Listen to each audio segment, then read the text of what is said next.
Colossenses, capítulo 2. Fala com a pessoa ao seu lado assim: você está pronto para crescer? Presta atenção nessa palavra, hein? Colossenses capítulo 2, eu vou ler 2 versículos.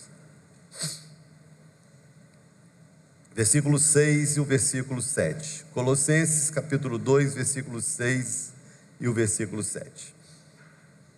Como, portanto, recebestes o Senhor Jesus Cristo, assim também andai nele, enraizado e edificado nele, e estabelecido na fé, assim como fostes ensinados, abundando nela com ação de graças. Guarda esses versículos aí, nós vamos orar e você vai entender onde nós vamos chegar. Pai, eu quero mais uma vez agradecer ao Senhor esta noite pelo privilégio de estar na tua casa, no teu altar, e nesse momento único, meu Deus, que nós estamos diante da tua palavra, e que nós cremos que através da tua palavra o Senhor fala, o Senhor nos responde, o Senhor nos alimenta, o Senhor nos cura, o Senhor nos limpa, o Senhor nos liberta, porque a verdade liberta. Então nós abrimos o nosso coração e sem nenhum tipo de reserva ou preconceito, nós pedimos ao Senhor: fala conosco, que a tua palavra seja a resposta que precisamos, fala conosco. Eu te peço isso, em nome de Jesus. Quantos podem dizer amém? Amém. Presta atenção, gente. Quando Deus fez o ser humano, Deus colocou na sua criação, na sua obra-prima que é o ser humano, a semente divina. Só nós temos. E quando Ele colocou em nós, Ele nos fez com atributos que precisam se evidenciar na nossa vida. Quando Ele faz a natureza, Ele dá uma ordem. Ele deu uma ordem para que as árvores reproduzissem semente, que as sementes dessem árvores, e que as árvores dessem frutos, e que as frutas dessem semente. E desde sempre a natureza obedece à voz de Deus. Quando Deus fez o homem, Deus deu uma palavra: crescei, multiplicai, enchei a terra e dominai. Olha que palavra: crescei, multiplicai, enchei a terra e dominai. Deus colocou essa semente em nós. O desejo de crescer faz parte da nossa natureza. Deus colocou isso em nós. E quando nós não crescemos, é porque existe alguma interferência que pode ser espiritual, dependendo da área, nos impedindo de viver essa palavra. E às vezes as pessoas se acomodam numa estagnação em determinadas áreas, elas se acostumam com a estagnação em determinadas áreas e acabam achando que é normal. Mas eu vim aqui hoje à noite dizer para você que não é normal. O normal é crescer, sempre. Eu vou falar para você de algumas áreas antes de eu entrar na palavra. Presta atenção. Quantos aqui são casados? Cadê o Roninho? Está aí hoje não? Vou perguntar de novo, você tem que falar mais alto para poder substituir o Roninho que não está aqui, gente. Quantos aqui são casados? Você não precisa levantar sua mão não, mas quantas vezes você percebeu que o seu relacionamento conjugal estagnou? Entrou numa rotina, se tornou assim, sem graça. Eu tenho 30 anos de casado, e várias vezes nos 30 anos nós percebemos isso. Entrou numa rotina, é a correria, é a agenda da semana, da igreja, aquela coisa toda. E todas as vezes que a gente percebeu isso, que o relacionamento parou de crescer, tem alguma coisa errada. Então a gente tinha que criar alguma coisa para sair daquela estagnação e voltar a crescer. Então vamos fazer alguma coisa. Vamos para um congresso de família, vamos para um encontro de casais. Eu fiz alguns. Vamos sair de férias, vamos passar um final de semana num hotel, em algum lugar, para a gente ter tempo junto, nós dois. E aquilo ali era o suficiente para, dar um start e a gente voltar a crescer, porque o normal é crescer, o normal não é estagnar. Vida emocional, eu vou falar de algumas áreas específicas. Vida emocional, às vezes você percebe que as suas emoções, elas estão paralisadas, e você começa a reagir com mau humor, com tristeza, e você percebe que as suas emoções pararam de expressar a liberdade que você um dia teve. Quando você percebe isso, ninguém fica depressivo, ou ninguém sofre de uma depressão do dia para a noite. Isso é um processo, é uma tristeza infundada, é uma frustração sem argumento, e vai acumulando. Na hora que vê, está paralisado, as emoções paralisadas. Então quando você percebe isso, tem que fazer algo antes. Então vou ler um livro que fala sobre o assunto, eu vou ouvir alguém, vou me aconselhar com alguém. Você não precisa procurar uma terapia depois que está todo ruim, procure antes, para não ficar ruim. Procure um amigo, vai conversar com alguém que vai te ajudar. Se afaste das pessoas que estão colaborando para ficar ruim, porque o certo é você ter as suas emoções livres. Independente de circunstâncias, você está bem. Então saiba que não é só você que passa por isso, todo mundo passa. São os desafios da vida, de ministério, de família, e mais um monte de coisas ao nosso redor, que vai causando situações, vai oprimindo a nossa alma, e se você deixar, isso te mata. E tem um monte de gente da igreja, irmãos, emocionalmente paralisado, oprimido. Você parou de crescer nas emoções, porque você parou de investir nelas. Então você tem que fazer algo para ela voltar a fluir, para você voltar a sorrir, para você voltar a ter prazer na vida. Vida financeira. Tem gente que estagnou, não consegue crescer, não consegue romper, não consegue prosperar, não consegue, parou. Eu não sei se questões políticas e junta com o espiritual e mais uma série de coisas que alguns até acomodam. Isso não é normal. Você precisa fazer algo para a sua vida financeira desatar. Vou te dar o meu exemplo, pessoal. O que eu ensino para essa igreja eu faço. Na verdade, antes de eu ensinar, eu costumo fazer antes de ensinar. Até mesmo porque eu faço, porque se der certo, eu fico com mais autoridade para ensinar. Então tudo que eu ensino para vocês sobre ser fiel a Deus, eu faço.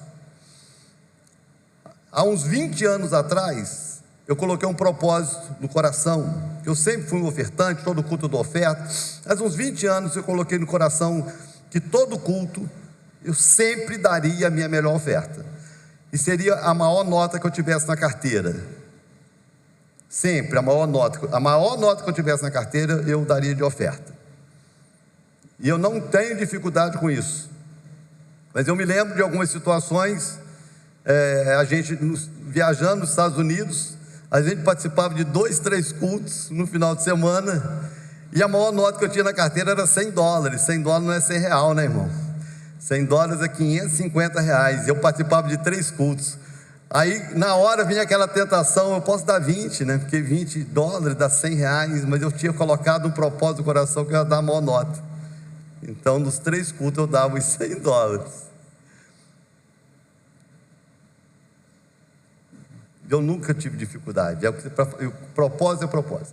Esse ano, Deus colocou algo no meu coração, ou eu gerei isso de alguma forma em Deus, porque ano passado eu quase não participei dos cultos da igreja, eu só participava no domingo à noite, né? Os cultos de quarta e domingo de manhã era equipe, eu não estava aqui, então eu só ofertava praticamente domingo à noite. Esse ano tem semana de eu estar em 4 cultos. Eu coloquei no coração que esse ano eu não ia dar simplesmente a maior nota que eu tivesse na carteira, mas que eu daria no mínimo R$100 em cada culto. Todo culto eu dou no mínimo R$100. Se eu não tiver uma nota de R$100, eu vou para o QR Code e vou dar os R$100 no mínimo. Eu sei que você que gosta de matemática já fez a conta de quanto que o seu pastor oferta por mês. Por que eu fiz isso? Porque eu percebi que em algum momento a minha vida financeira estagnou. Não devo nada, minhas contas estão em dia, está tudo certo, mas houve uma estagnação na minha vida financeira. E eu falei assim, isso não é normal estagnar. Se a Bíblia diz que é para crescer e multiplicar, então estagnar não é certo. Contratei uma empresa de consultoria, porque eu sempre administrei bem a minha vida, mas eu percebi que os investimentos de hoje não são os mesmos de 20 anos atrás. Não é a mesma coisa. Um exemplo, eu estava pensando nisso hoje. O terreno da minha casa, quando eu comprei o terreno da minha casa, eu paguei R$30 mil. 10 anos depois o terreno estava valendo 300 mil, o cara do lado vendendo por 350 mil. Quem comprou o terreno há 10 anos atrás por 350 mil, ele pagou de IPTU mais de 20 mil, e o terreno hoje vale 300 mil. Então aquilo que era um bom investimento há 20, 30 anos atrás, hoje não é mais, porque se ele tivesse pego os 300 mil que ele comprou o terreno, mais o que ele gastou de IPTU nos 10 anos, e colocasse isso em algum investimento bom, ele tinha 600 mil, e o terreno continuou valendo 300. Então investimento de anos atrás, hoje já não é bom. E eu percebi que eu comecei a perder dinheiro, por não acompanhar o mercado. Contratei uma empresa, eu pago o meu filho, que é o meu consultor financeiro, porque eu preciso de alguém que conheça mais do que eu, para investir o meu dinheiro, para não ficar com o dinheiro parado, não perder dinheiro, com o investimento errado, porque a minha vida financeira precisa romper. Eu tenho uma promessa bíblica para romper. Tem alguém entendendo comigo aí? Fala com a pessoa que está do seu lado assim, tem que crescer. Fala com ela assim, ó, se não progredir, tem problema. Agora, eu fiz esse rodeio todo para mostrar para você que na Bíblia, que a nossa vida espiritual e o nosso relacionamento com Deus também precisa progredir. Olha aqui para mim. Quando o apóstolo Paulo, ele escreve as suas cartas, cada igreja tinha a sua realidade, por isso que você vê, né, as diferenças de uma carta para outra. A igreja de Colosso, ou a carta aos Colossenses, Paulo tinha uma preocupação entre muitas, que era o crescimento dos irmãos. Ele percebeu que aqueles irmãos que entregaram a vida a Jesus, que tiveram uma experiência de salvação, que eles estavam regredindo na fé. Tem gente que entregou a vida a Jesus, que ama Jesus, e é o mesmo cristão de 15, 20, 30 anos, nunca mudou, e alguns até se orgulham disso, como se isso fosse uma grande vantagem. A única vantagem é que você não desviou. Fora você não ter desviado, você ser a mesma pessoa de 20 anos atrás, isso não é vantagem, pelo contrário, você perdeu muito tempo, porque você era para estar hoje muito melhor, você era hoje para ser um crente muito melhor, você era para ser uma pessoa com muito mais intimidade com Deus do que há um ano atrás. Então Paulo escreve a carta para chamar a atenção dessa igreja sobre essa progressão no relacionamento com Deus. Então ele diz o seguinte, ó: como portanto recebestes o Senhor Jesus Cristo, assim andai nele. A importância de dar um prosseguimento, de dar uma continuidade, de não estagnar numa experiência, de não parar na vida, na história, no tempo. E ele, nesses 2 versículos simples, ele nos ensina princípios para essa progressão. Ele nos ensina princípios para esse crescimento espiritual. Ele nos ensina princípios para essa evolução na relação com Deus. E eu queria te chamar a atenção para isso. Está comigo ainda? Quem está comigo aí? Então vamos lá, vamos falar sobre progredindo em Deus. E a pergunta é como? Como progredir na nossa vida, na nossa relação com Deus? Como crescer espiritualmente? Como sair da estagnação? Como não ser amanhã o mesmo crente que eu sou hoje? Como não terminar o ano do jeito que eu comecei? Como ser uma pessoa melhor, um cristão melhor? Como progredir em Deus?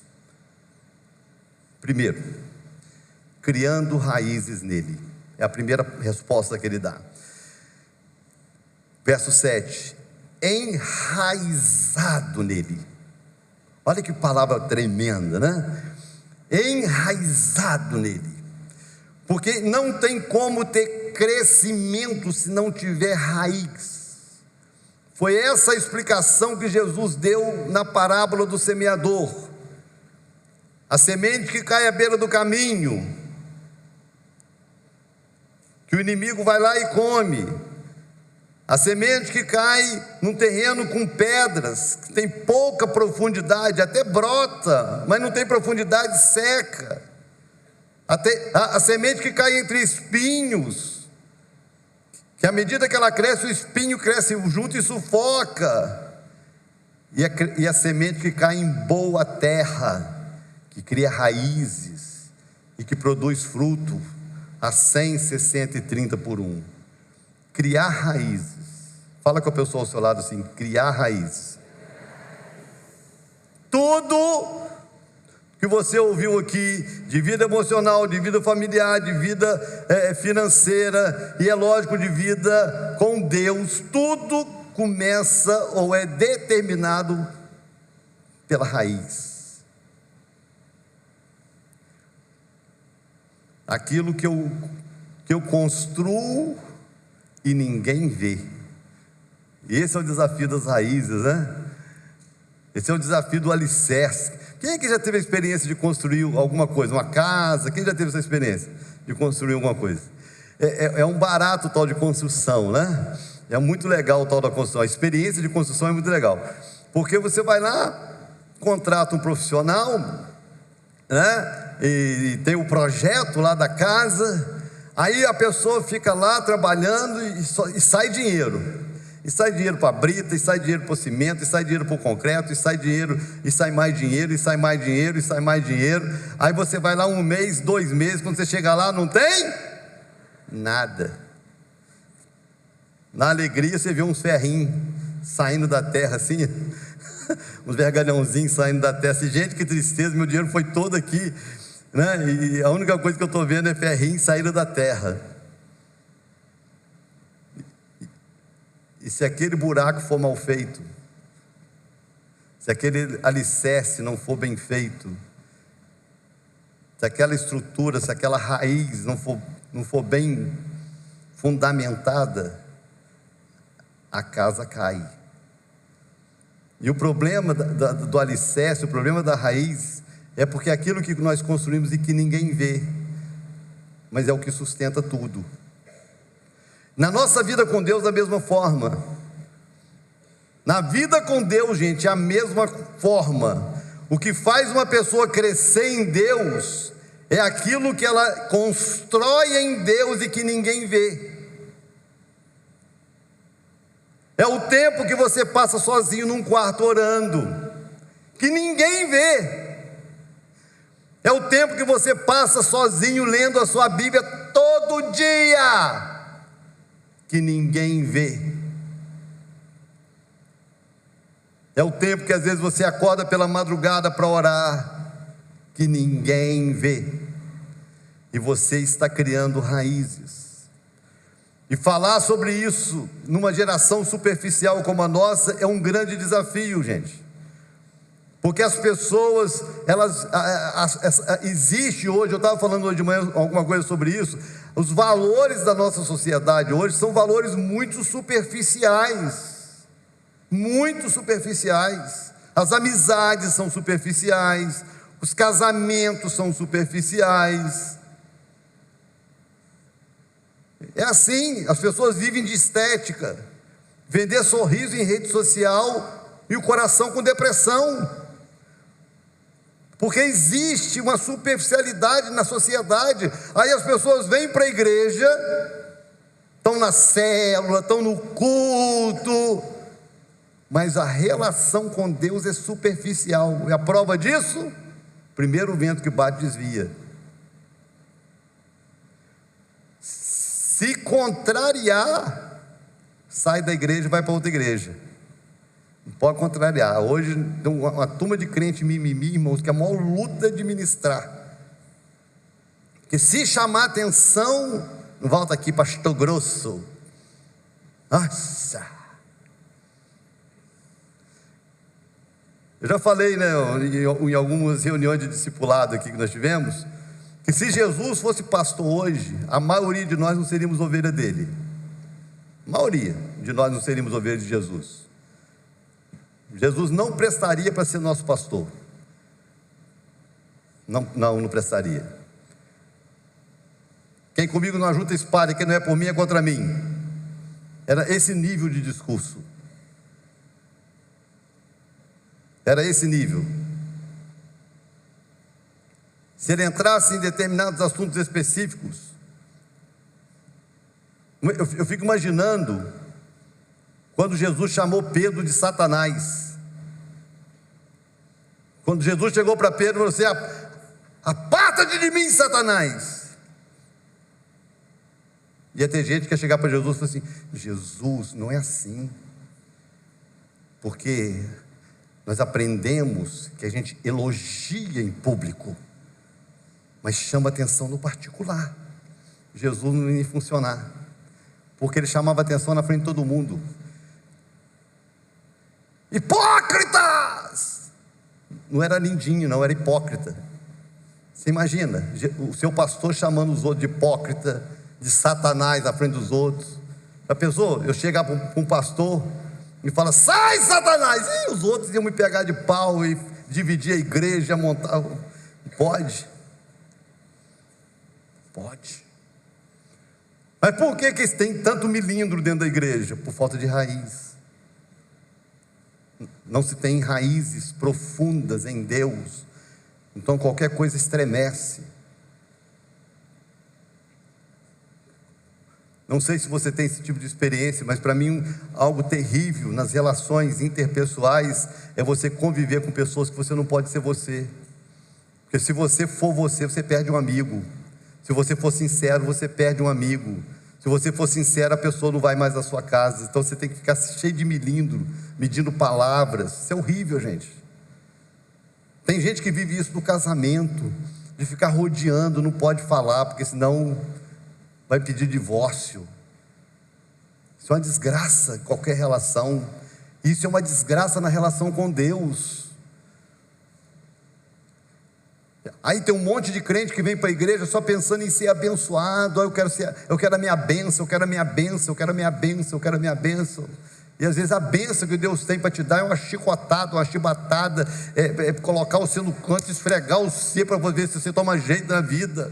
É isso, a bênção que Deus tem para você. Talvez Deus te trouxe aqui esta noite para dizer: você está precisando levar uma coça, você está precisando rever valores, você está precisando amadurecer. E para você amadurecer, você precisa criar raízes. Você precisa criar raízes na igreja. Você precisa criar raízes nos seus relacionamentos dentro da igreja. Você precisa criar raízes na sua família. E você precisa criar raízes em Deus. Construir o que ninguém vê, mas é o que te dá segurança. Presta atenção no tempo que você passa com Deus todos os dias. Presta atenção na prioridade que Deus tem na sua vida todos os dias. Presta atenção nisso. Não sei se você tem esse cuidado de administrar isso, mas se não tem, eu vou te ensinar. Eu não sei se todo telefone tem, mas o iPhone, isso é um fofoqueiro, miserento, né? Tal de iPhone é uma luta. Toda semana esse miserento me fala quanto tempo eu fiquei ligado todo dia. Seu telefone faz isso? Toda semana ele dá um relatório semanal. Essa semana você ficou 2 horas e 15 minutos por dia. Aí aparece lá, tanto nas redes sociais, tanto no joguinho, tanto no sei de quê. É um opressor nesse miserento, né? Oprime a gente, né? Eu acho que tem gente que nem olha esse relatório, porque ficar 8 horas no celular, 10 horas no celular é rotina, né? E não é trabalho, é perdendo tempo. Aí você fala com essa pessoa que tem culto quarta-feira, ela não tem tempo, tem célula na terça, ela não tem tempo. Aí você pergunta para essa pessoa quantos capítulos da Bíblia ela lê todo dia. Ela vai perguntar assim: esse ano? Porque não é por dia, é por ano. Quanto tempo essa pessoa ela se dedica todos os dias orando? E ela nem sabe o que é isso. Então comece a prestar atenção na forma com que você administra o seu tempo, o seu dia. E quanto do seu tempo você está se dedicando a criar raízes? Quanto do seu tempo diário você está investindo no alicerce que vai garantir a sua segurança em Deus? Quanto? Porque se você não tem raízes, você não cresce. E talvez essa seja a primeira resposta para muitos cristãos dentro da igreja, que não crescem, são a mesma coisa há anos, porque nunca criaram raízes em Deus. E a primeira palavra é essa: enraizados nele. Crie raízes em Deus.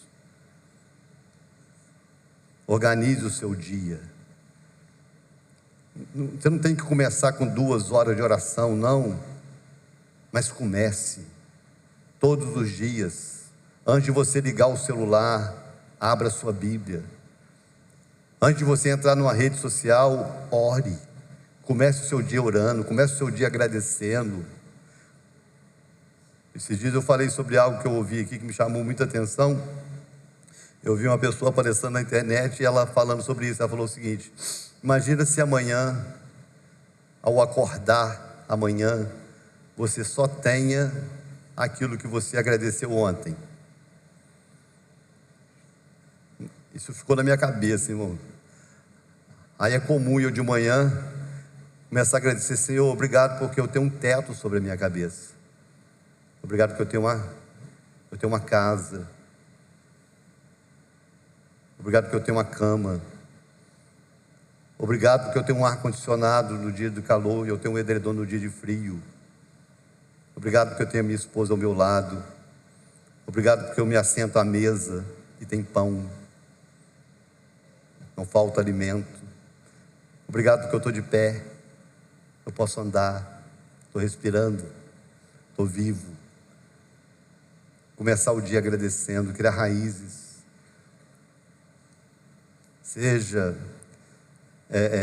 Priorize mais o seu tempo com Deus, porque as raízes nos relacionamentos, elas se aprofundam e é determinado pelo tempo de dedicação a Ele. Quanto mais tempo você passa com a sua esposa, mais íntimo vocês ficam. Quanto mais tempo você passa com o filho, mais íntimo você fica, mais raízes você cria nessa relação. Quanto mais tempo você passa com Deus, mais profunda a sua raiz nele. Alguém entendeu isso aí? Então, primeira dica, orientação que o apóstolo Paulo dá para a igreja dos Colossenses, que precisava crescer, que precisava progredir em Deus, é criar raízes nele. Segundo, não só crie raízes, mas construa sua vida nele. Então ele continua dizendo, enraizado e edificado nele. Então, Paulo está orientando para que eu não apenas construa para baixo da terra aquilo que ninguém vê, mas que também eu construa aquilo que as pessoas veem em Deus. Quando eu penso, gente, em edificação, nós temos na igreja aqui profissionais na área, engenheiros e construtores e tudo mais. Quando a gente pensa, né, em edificação, em construção, a gente pensa naquilo que é o visível, naquilo que as pessoas passam, olham e reconhecem que está sendo feito, né? São os tijolos, se está alinhado, se está no esquadro, se está certo, se está errado, se está no prumo. É assim, se a construção está sendo bem feita, para que quando as pessoas olharem e veem, lá o acabamento está certinho, que é horrível, né? Eu tenho assim uns problemas, você olha assim para as caixinhas de luz, gente, lá em casa tinha uma caixinha torta, uma parede enorme, e a pessoa que colocou a caixinha ficou assim, de lado assim. A parede era enorme, eu só olhava para a caixinha torta. Gente, que me irritava demais a caixinha torta. Eu mandei quebrar a parede para consertar a caixinha. Só eu que tenho problema com isso ou mais alguém tem? Tem mais alguém que tem problema com isso? Ah, graças a Deus, eu pensei que eu tinha mais problema que os outros. Então, enquanto eu não consertei a caixinha, eu não sosseguei. Eu lembro uma vez que eu cheguei aqui no meu gabinete, estava em obra, e o piso tinha sido colocado todo errado. O infeliz colocou tudo errado. Você passava assim, estava cheio de ressalto de um piso para o outro, aquele piso retificado e tal. Eu falei assim, você está errado, não pode ser assim, tem que estar tudo assim. Não, que não quebra tudo. Pastor, quebra tudo. Eu vou chamar outra pessoa para fazer. Chama o Fábio para colocar no lugar. Porque não dá, é aquilo que se vê, gente. As pessoas precisam ver, porque eu estou edificando algo, eu estou falando daquilo que é visível, daquilo que eu estou construindo em Deus e as pessoas estão vendo. E aquilo que eu estou construindo em Deus e as pessoas estão vendo, precisa testificar de Deus.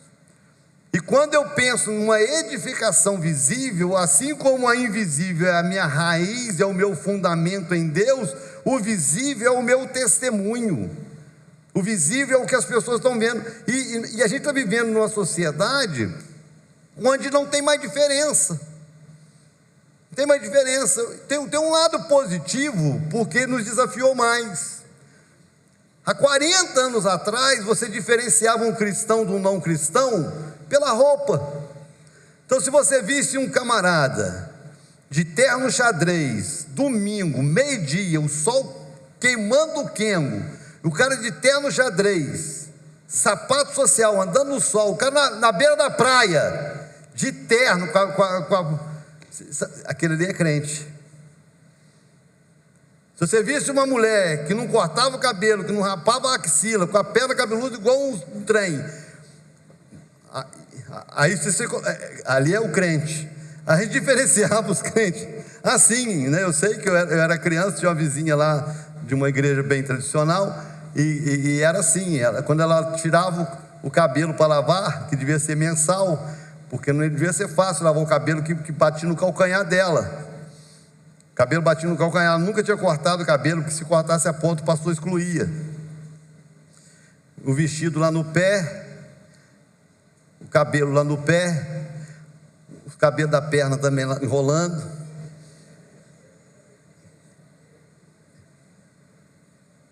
Aí hoje, os crentes estão tudo moderninhos, né? Os crentes estão tudo moderninhos, a gente se veste igual, a gente vai para a praia, graças a Deus, Jesus nos livrou desse negócio. Então a gente vai para a praia de bermuda, né? A gente vai para a academia de camisa e regata, normal, nós viramos normais. Então as nossas roupas só deveriam nos diferenciar do sensual e o não sensual. Eu acho que nisso tem muita gente que peca dentro da igreja. Nessa coisa de ser igual, acabou perdendo a referência. né? Então eu posso ser normal, mas eu não preciso ser sensual. Então você pode ser normal, você pode usar a sua calça, a sua blusa, a sua camiseta, desde que você não seja sensual, está tudo certo, né? Então não é isso mais que nos diferencia, não é isso mais que testemunha a nossa fé.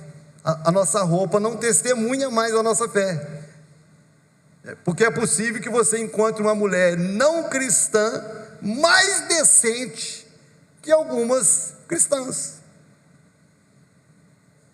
né? Eu estava falando hoje de manhã, que é uma coisa que está comum. Às vezes está lá a pessoa, sangue de Jesus tem poder, mostrando o seio que já não é do marido, virou o seio público, coletivo, que tem que publicar para o mundo ver. Aí posta lá os seios aparecendo, e tem um negócio, que eu nunca vou entender, irmãos. Eu vou beber água.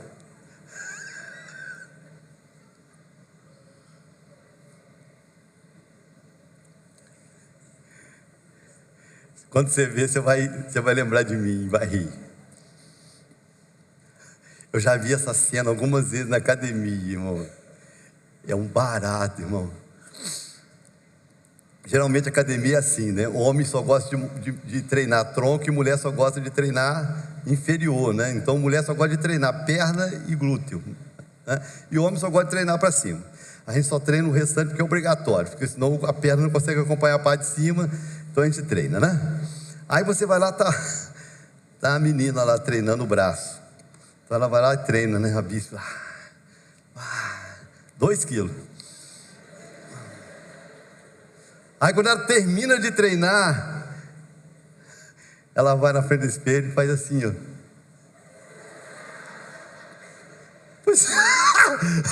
Ela está treinando a bispa e olhando pro glúteo dela. Você, será que cresce? Eu pensei, que doideira, né? Já viu? Ela vai lá, treina a costa, ao invés dela olhar as costas, ela vai olhar a bunda dela. Eu pensei, que legal, cara. É um exibicionismo, né? Enfim, voltar para a palavra. Eu tinha que falar, foi mais forte do que eu. Voltando aqui para a Bíblia Sagrada, né? Então aquilo, irmãos, que nós construímos, aquilo que as pessoas veem em nós, então já que hoje a gente se veste igual, e eu de fato acho que foi uma conquista da igreja, a gente se vestir igual às pessoas normais, porque quando eu olho para a Bíblia, eu não consigo ver Pedro, Tiago, João, Jesus se vestindo com roupas diferentes. Eles se vestiam como todo mundo, eles não eram conhecidos pela roupa que eles vestiam, eles eram conhecidos pelo testemunho que eles davam, eles eram conhecidos pela forma com que eles falavam, eles eram conhecidos como cristãos pelas respostas que eles tinham, eles eram conhecidos pelos frutos, pela vida deles. E quando a gente perde isso, nós perdemos o crescimento. E esse talvez seja o grande desafio da igreja no Brasil, porque nós crescemos em número e paramos de crescer em influência. Por que nós paramos de crescer em influência? Porque aquilo que nós estamos construindo, que é visível para a sociedade, não é diferente de uma sociedade sem Deus. O nosso testemunho não está impactando mais. Nós não amamos diferente, nós não perdoamos diferente, nós não tratamos as pessoas diferente, e as pessoas também não veem Deus em nós, como deveriam ver.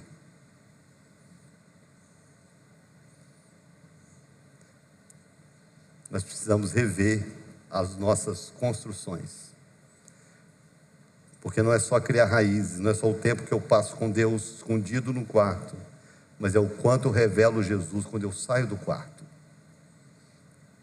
Começar dentro da minha casa, como eu trato os meus filhos, como eu trato o meu cônjuge, no meu trabalho, como que eu trato os meus colegas de trabalho, na escola, o comportamento que eu tenho entre os meus amigos. Eu preciso construir um testemunho que revele Jesus, porque essa construção me faz crescer. Alguém comigo ainda? Terceiro, como progredir na minha vida com Deus. O apóstolo Paulo fala que além de enraizar e de edificar nele, que é necessário a gente conservar a nossa fé. Então, enraizado e estabelecido na fé. Olha que palavra simples. Simples, mas ao mesmo tempo desafiadora. Porque é com muita sutileza, irmãos, que a gente começa a negociar a fé. Esses dias eu estava conversando com um irmão aqui da igreja. Eu vou falar porque eu tenho o maior carinho com ele, eu sei, e também não vou citar nomes. Mas eu só, assim, meditando uma situação com ele. Todo mês a gente tem a apresentação das crianças aqui na igreja. E todo mês tem uma renca, né? Hoje foram 4. Então tem mês de ser 2, 3, tem mês de ser 6. Né? O povo aqui gosta de fazer filho. Vai lá, irmão, faz mesmo, né? Filho é muito bom. Mas agora criaram assim, e eu respeito, tá certo? Mesmo. Mas o questionamento foi o seguinte: a Bíblia diz, o que diz? A Bíblia diz que o menino recém-nascido, 8 dias depois ele é circuncidado, 33 dias depois que a mãe passou pela purificação, o filho era apresentado no templo. Quantos dias? 33 dias. Mas aí a médica, a pediatra diz que não é prudente, porque tem que tomar todas as vacinas, porque é um perigo nos dias de hoje você levar o seu filho para um lugar que tem muita gente. Aí tem gente que poderia apresentar com 30 dias, apresenta com 60, com 90. Nós tivemos uma pessoa aqui na igreja que ficou 6 meses sem vir na igreja, porque o filho nasceu. Aí eu só conversei com esse irmão, pensei assim: em quem você confia mais, na Bíblia ou na sua pediatra? Uma forma sutil de nós negociarmos a fé em coisas simples. Porque se a Bíblia diz 33 dias, é porque de alguma forma Deus garante que 33 dias o seu filho será guardado por Ele. 66 dias o seu filho não será guardado por Deus. 66 dias o seu filho será guardado por uma vacina. Você escolheu em quem crer. Deu ruim, irmão? Fé. As pessoas pararam de crescer porque elas pararam de crer. Eu falei sobre finanças. Já ouvi de pessoas que falam assim: não, eu não tenho fé para entregar o meu dízimo. Eu já ouvi isso. Eu não tenho fé para entregar o meu dízimo. Você tomou uma decisão, você decidiu crer, né, no gerente do banco. Você decidiu crer na força do seu trabalho. Eu decidi crer no dono do ouro e da prata. Cada um coloca a fé onde quer, irmãos. Agora, se eu quero crescer em Deus, eu preciso desenvolver a minha fé, porque não existe nada na relação Deus e ser humano que não seja por fé. Ninguém viu a Deus. A gente não ora porque está vendo Deus. Nós não temos imagens. Nós usamos imagens para cultuar. Nós cultuamos a um Deus que é Espírito. Deus está aqui. Ninguém vê, mas Deus está aqui. E eu creio nisso, é por isso que eu estou aqui. Nós dobramos os nossos joelhos, porque nós cremos, nós levantamos a nossa voz, nós fechamos os olhos e levantamos as mãos, porque nós cremos. Toda a nossa relação com Deus é fé, tudo é fé. E quando em alguma área eu não creio, nessa área eu não cresço. Porque é impossível crescer em Deus sem crescer na fé. Essa igreja aqui é um milagre, irmãos. Essa igreja é um milagre. Todas as conquistas dessa igreja, tudo que nós construímos desde sempre, sempre foi milagre, sempre foi Deus. Poder chegar aqui num culto de domingo à noite e falar: irmãos, nós compramos um terreno, 800 mil reais, pagamos à vista, não fizemos uma campanha, compramos, fomos lá e compramos e pagamos, está pago, quitado, registrado, tudo certo. Isso é um milagre. Não é porque somos melhores que os outros, não é porque somos, e já ouvimos tantas coisas, não, aquela igreja ali, já fomos bem falados e mal falados da cidade, né? Aquela igreja ali é uma seita. Eu não aceito isso, mas eu ouço. É uma seita. Todo mundo que entra lá fica rico. Eu gosto muito de ouvir isso, irmão. Não, aquela igreja é uma seita, porque todo mundo que entra lá fica rico. Porque eu acho que um ajuda o outro, um faz não sei o quê, igual a maçonaria. Não tem nada de maçonaria. Tem um povo que aprendeu a crer em Deus, a ser fiel, a ser generoso, a ser ofertante, a ser dizimista. E aprendeu a crer e Deus honra e prospera e assim cresce.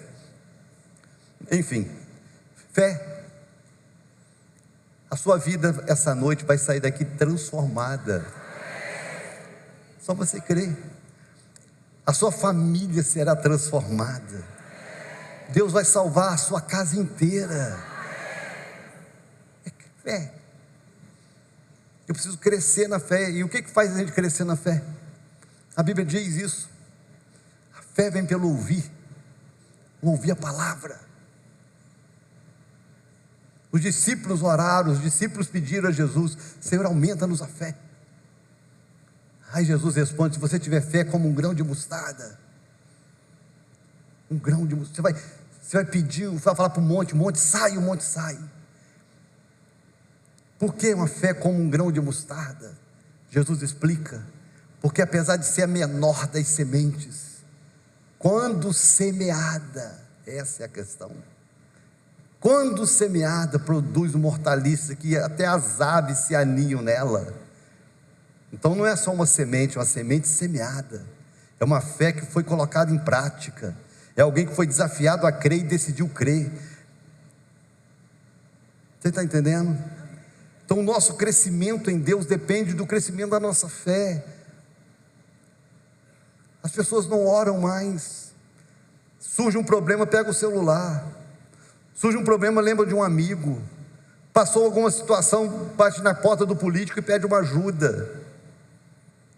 As pessoas não oram mais, não creem mais. A tecnologia é muito bom, irmãos. A tecnologia é muito bom. Os filhos saem de casa, eu tenho um indo para São Paulo hoje. A gente só fala quando chegar, manda uma mensagem. Há 40 anos atrás, há 30 anos atrás, não tinha isso. 20 anos atrás já não tinha. Então, quando um filho saía de casa, não tinha celular para avisar, a mãe ia dobrar o joelho e orar por ele. Nós vimos isso muito, os pais da pastora, a mãe da pastora quando era viva. O filho pegava o carro para sair de lá, para ir pegar a estrada para voltar para casa. Ela ia para o lado da cama, dobrava os joelhos para orar pelo filho que estava na estrada. Porque era melhor crer num Deus que guarda, no Deus que livra, no Deus que protege, no Deus que traz e no Deus que leva, do que confiar num celular que vai dar uma notícia. Geralmente quando toca a notícia é ruim. Eu tenho um traumazinho com telefone. Eu não gosto de atender telefone, irmão. Eu não gosto. Dificilmente alguém liga para mim para dizer: estou com dinheiro para te dar. Geralmente liga é problema. Então eu tenho meio trauma. Eu gosto muito do WhatsApp, porque o WhatsApp você lê e pensa antes de responder, né? E a ligação você tem que responder na hora. Mas enfim, se você quer crescer em Deus, cresça na fé. E a gente volta a tudo que nós falamos, no tempo com Deus, na construção da obra, o que faz a nossa fé crescer. Presta atenção aqui em mim, olha aqui. Quantos querem crescer? Vou perguntar de novo: quantos querem crescer em Deus? Vou perguntar de novo: quantos querem crescer em Deus? Se você não fez a inscrição para a conferência, você não quer crescer em Deus. Irmãos, eu saí daqui para participar de conferência em Manaus. Eu saí daqui para participar de conferência em Brasília. Eu saí daqui para participar de conferência em Bogotá. Eu saí daqui para participar de conferência em tudo quanto é canto que você imaginar. Porque eu queria crescer na fé. Porque eu sei que cada experiência que eu tenho com Deus na minha vida não é a mesma. Você não pode dizer que quer crescer se você não investe para crescer. Estar aqui na conferência talvez seja a grande oportunidade do ano para você investir na sua fé, para você crescer. Deus vai promover aqui experiências com Deus no próximo final de semana, que vai marcar histórias e mudar chaves dentro de nós. A nossa fé vai ser despertada aqui. Palavras que vêm para nos fazer repensar valores, nos confrontar. Estava ouvindo uns pedacinhos daquela Jay Hay. É meio doida, né? Vocês me colocam em cada furada, vocês fazem uma lista de nomes para trazer, e eu confio em vocês, né? Mas ela é meio doida, hein?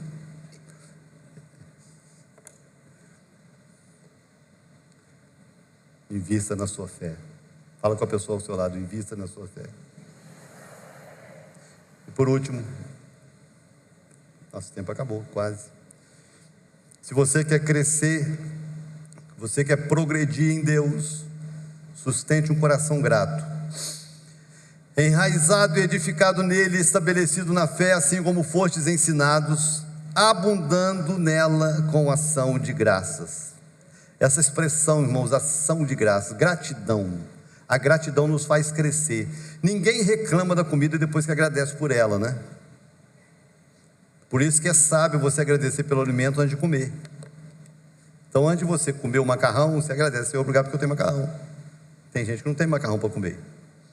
Então, depois que você agradece, se você for comer o macarrão tiver sem sal ou salgado demais, você já agradeceu, como é que você vai reclamar do que agradeceu? Então, você não reclama, você come feliz porque você tem.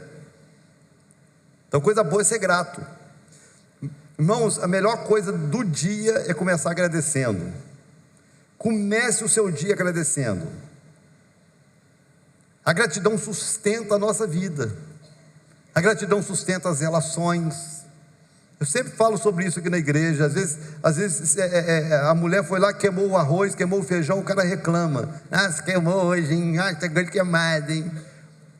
Mas ela faz certinho o ano inteiro, ele não agradece dia nenhum, ele não elogia. Poxa, meu amor, o arroz está gostoso, olha, o feijão está bom, olha, que carninha gostosa. Então ele não agradece. Às vezes coisas simples podem mudar o dia do outro. Mas no que diz respeito à nossa relação com Deus, a gratidão melhora a gente.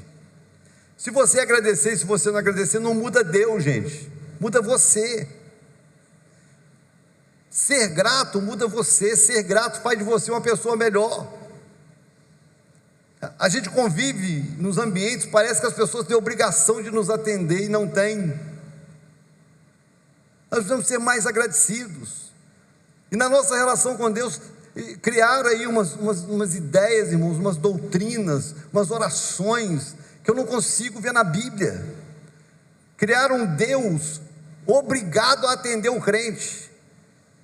Então não é mais pessoas pedindo, porque Jesus falou: tudo que pedirdes ao Pai em meu nome eu darei. Não, os crentes não estão pedindo, não, eles estão determinando. Eu determino que o Senhor faça isso. Eu falei assim: gente, mudamos, né, de posição. É um monte de crente mimado sentado no trono e Deus embaixo obedecendo. É assim? Não, é Ele sentado no trono e a gente pedindo. Então, como criar essa ideia de gente que está mandando em Deus? Parece que quando Deus faz qualquer coisa, Ele não fez mais que obrigação. Que doideira, né, irmão?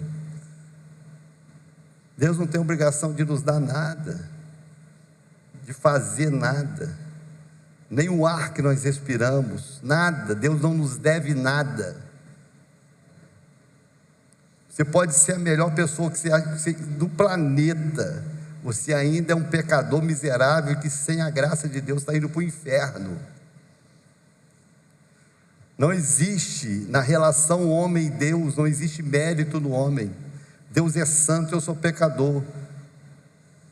Ponto. Tudo que Deus me dá é graça. Tudo que Deus me dá é graça. Cada presente, cada dádiva, perdão dos meus pecados, a minha salvação em Cristo. A Bíblia diz: se eu tiver o que comer, o que vestir, que eu tenho que ser grato por isso. Deus tem nos dado muito além do que a veste e a comida. Deus tem nos dado honra, Deus tem nos dado prosperidade. Se eu perguntar aqui, quem tem mais de 2 calçados no guarda-roupa? Quem tem mais de 2 calçados no guarda-roupa? Quem tem mais de 3? 4, 5, 6, 7, 8, 10.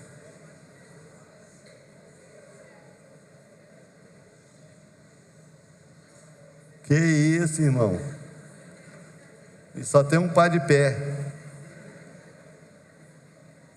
Quem tem mais de uma calça jeans? 2, 3, 4, 5. Quem tem mais de 10 camisas? Mais de 20. Ih! Tem problema você ter, não. Agora olha para mim. Quantas vezes você agradeceu a Deus por isso? Quantas vezes você agradeceu a Deus por isso? Porque tem gente na África que não tem. Tem crianças na África correndo descalço, porque não tem um chinelinho. Não tem problema você ter. O problema é você não agradecer. Não tem problema você ter uma cesta de pão em cima da mesa. O problema é você não ser grato por ela. Você está entendendo, irmãos? A gratidão nos faz crescer. Quando nós nos tornamos ingratos, nós estagnamos. Tem muito crente estagnado na igreja porque deixou de ser grato. Desenvolva a gratidão. Seja grato pelas pessoas ao seu lado, mas acima de tudo, seja grato a Deus todos os dias. Comece o seu dia agradecendo. Termine o seu dia agradecendo. Cada experiência que você tiver com Deus durante o seu dia, se lembre de dizer: Senhor, obrigado. Cada vez que você se assentar à mesa, se lembre de agradecer. Seja grato. Quando eu paro de agradecer, eu paro de crescer. Quantos aqui tem um emprego? Quantos aqui tem um emprego? Seja grato. É muito comum os crentes, quando estão desempregados, aí ora: Jesus, abre a porta, abre a porta, abre a porta, abre a porta. Aí quando Deus abre a porta, fica todo feliz, testemunha que Deus abriu a porta, porque Deus abriu a porta.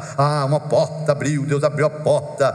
Aí na primeira vez que o patrão pede alguma coisa fora do normal, nossa, que desgraça, que emprego fedorento, que não sei o quê. A ingratidão volta muito rápido.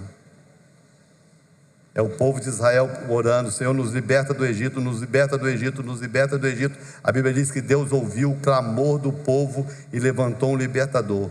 Moisés foi lá e libertou o povo. Quando eles estão libertos no deserto, eles começam a murmurar. É muito rápido que a gente troca a gratidão pela murmuração. É muito rápido que a gente se esquece que o que a gente está vivendo hoje é a resposta de alguma oração que nós fizemos ontem. E a gente para de agradecer. Quando nós deixamos de agradecer, nós deixamos de crescer. Todo relacionamento saudável, ele é construído pela gratidão. Seja grato pela sua igreja. Seja grato pelos seus líderes. Seja grato pelos irmãos em Cristo que você tem. Seja grato. Seja grato pela sua família. Seja grato pela sua família. Seja grato porque você tem um irmão rusguento, que te enche o saco, que mexe nas suas coisas. Eu não tenho mais um irmão para encher o meu saco, ele morreu. Me lembro quando teve a catástrofe em Teresópolis, de pessoas que perderam a família inteira. Morreu todo mundo. Pai, mãe, irmão, só ficou uma pessoa. Seja grato pela família que você tem. Essa mãe que te perturba, que enche o seu saco, que cobra de você o dia inteiro. Seja grato porque você tem uma mãe que te ama e que cuida de você. Simplesmente seja grato. Porque aquilo que você reclama hoje, quando você perder, você vai ver a falta que faz. Seja grato a Deus. Vamos ficar de pé. Nosso tempo passou. Desculpe aí, eu me empolguei. A gente não costuma terminar o culto depois das 9, já tem algum tempo.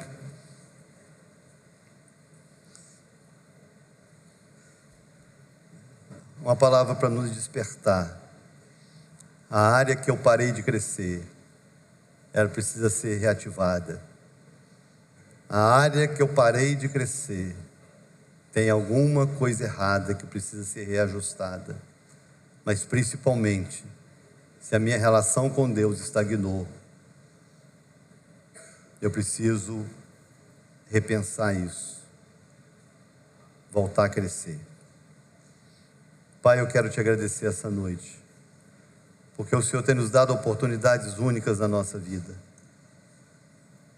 O Senhor tem nos dado a oportunidade de viver num tempo, meu Deus, onde o conforto, onde o luxo, meu Deus, tem sido algo muito perto, de um acesso muito fácil. Nós estamos numa igreja, meu Deus, com ar-condicionado, com cadeiras acolchoadas. Nós estamos, meu Deus, vivendo uma realidade. A maioria dos que estão aqui vão sair daqui, vão entrar no seu carro próprio e vão para a sua casa. E aqueles que às vezes não têm um carro próprio, têm dinheiro para pagar um Uber, ou têm dinheiro para pagar um táxi. O Senhor tem nos dado, de fato, muito além do que a maioria dos nossos irmãos em Cristo tem pelo mundo. Quantos irmãos na África que quando terminam um culto vão caminhar 2, 3 horas no meio de uma selva, correndo risco, para poder chegar em casa e não ter o que comer. Nós já terminamos o culto pensando o que é que nós vamos pedir, se vamos comer pizza ou se vamos lanchar. O Senhor tem nos dado muito mais do que precisamos. Mas a maioria de nós não tem expressado a gratidão que o Senhor é digno de receber. A maioria de nós, meu Deus, estagnou em algum momento, porque não criou raízes, porque não construiu um testemunho, porque se perdeu na incredulidade, ou porque se tornou uma pessoa ingrata.